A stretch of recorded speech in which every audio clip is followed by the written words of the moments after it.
வாழ்க வையகம், வாழ்க வையகம், வாழ்க வளமுடன். குரு வாழ்க, குருவே துணை.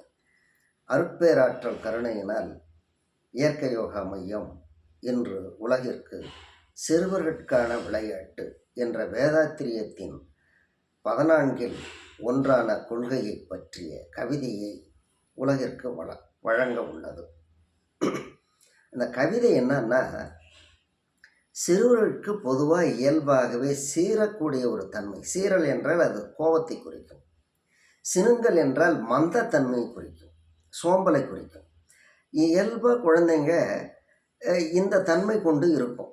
ஒன்று கோபப்படும், இல்லை ரொம்ப சோம்பலாக இருக்கும். இந்த 2 குணங்களை ஒழித்தணுன்ற அதை ஒழித்து சிறுவர்கள் மிக சிறப்பாக வளரணும்னா அதுக்கு 8 வகையான விளையாட்டு இருக்குன்னு சொல்கிறார்.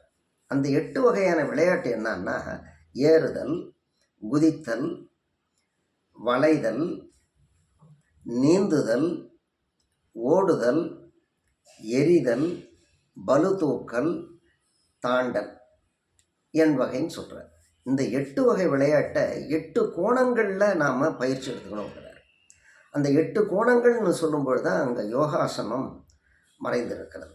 அது திருமூலர் ரொம்ப அழகாக சொல்வார். பத்திரம், கோமுகம், பங்கயம், கேசரி, தொத்திரம், வீரம், சுகாதானம், ஓரேழும் உத்தமமாம் ஆசனம், 1 8 10 100 பல ஆசனமேன்னு சொல்வார்.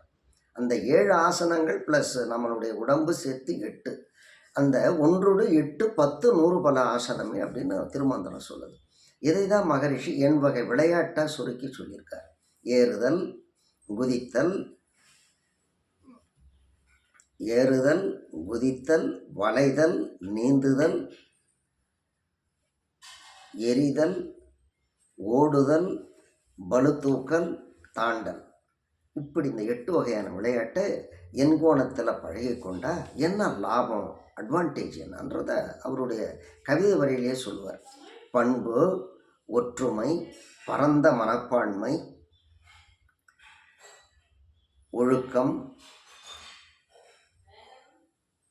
நல்ல தொழில் திறமை, ஞாபக உயர்வு மற்றும் நற்குணங்கள் என்றார். அவர் பாரு, பண்பு, ஒற்றுமை, ஒழுக்கம், பரந்த மனப்பான்மையோடு நல்ல தொழில் திறமை, ஞாபக உயர்வு மற்றும் நற்குணங்கள் அப்படிங்கிறார். நிறைய விஷயங்கள் அதை சொல்கிறார். இப்படி அபிராமி பட்டர் சொல்லுவார், தனம் தரும், கல்வி தரும், ஒரு நாளும் தளரொறியா மனம் தரும், தெய்வ வடிவம் தரும், நெஞ்சில் வஞ்சமில்லா இனம் தரும், நல்லன எல்லாம் தரும் அப்படின்னு சொல்ல போது தான் அவருடைய மன நிறைவு பெறுகிறது. அந்த அளவுக்கு அன்னை பராசக்தியினுடைய அருள் இருக்கிறதுன்றதை அவர் அந்த கவிதையில் வடிப்பார். அதை போன்றே மகரிஷி இந்த 8 வகையான விளையாட்டை கற்றுக்கிட்டா குழந்தைங்களுக்கு பண்பு, ஒற்றுமை, ஒழுக்கம், பரந்த மனப்பான்மையோடு நல்ல தொழில் திறமை, ஞாபக உயர்வு மற்றும் நற்குணங்கள் அப்படின்னு சொல்கிறார். நலம் விளையாட்டில் காண்போம். குழந்தைங்கனாலே விளையாடுறதுக்கு தான் குழந்தைங்க பிரியப்படும். அந்த விளையாட்டில் எப்படி நல்லதை போதிக்கிறது அப்படின்றத அந்த கவிதையில் அவர் படித்துள்ளார். அந்த கவிதையை இப்போ சொல்லி பார்க்கலாமா? சீரல் சினங்கள் ஒழித்து உடல் உரமாக்கும், சீரல் சினங்கள் ஒழித்து உடல் உரமாக்கும், சிறுவர்கட்கே விளையாட்டு, சிறுவர்கட்கே விளையாட்டு என்பகையாம். சீரல் சினங்கள் ஒழித்து உடல் உரமாக்கும், சிறுவர்கட்கே விளையாட்டு என்பகையாம். அவை ஏறல், குதித்தல், வளைதல், நீந்துதல், ஓடுதல்.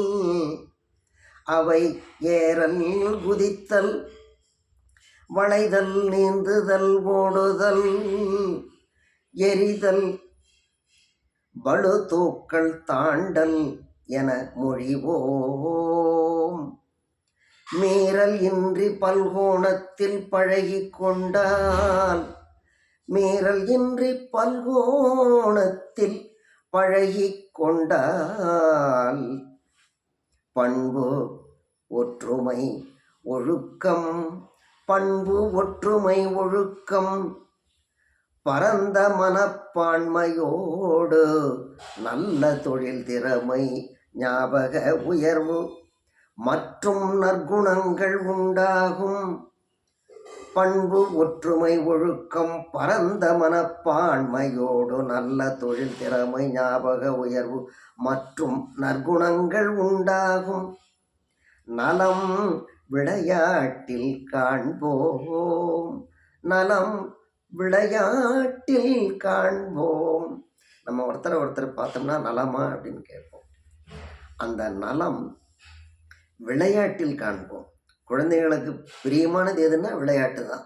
அந்த விளையாட்டை, அதாவது கன்சர்வேஷன் ஆஃப் எனர்ஜி, விளையாட்டிலேயே குழந்தைகளுக்கு ஒரு முன்னேற்றத்தை தரக்கூடிய விளையாட்டு தான் இந்த ஏறல், குதித்தல், வளைதல், நீந்துதல், ஓடுதல், எரிதல், பளுதூக்கல், தாண்டல் என்பதாகும்.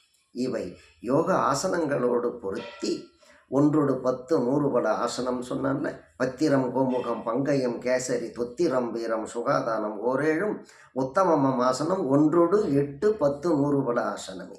எனவே அந்த ஆசனங்களை அடுத்த வீடியோவில் போடுகின்றேன்.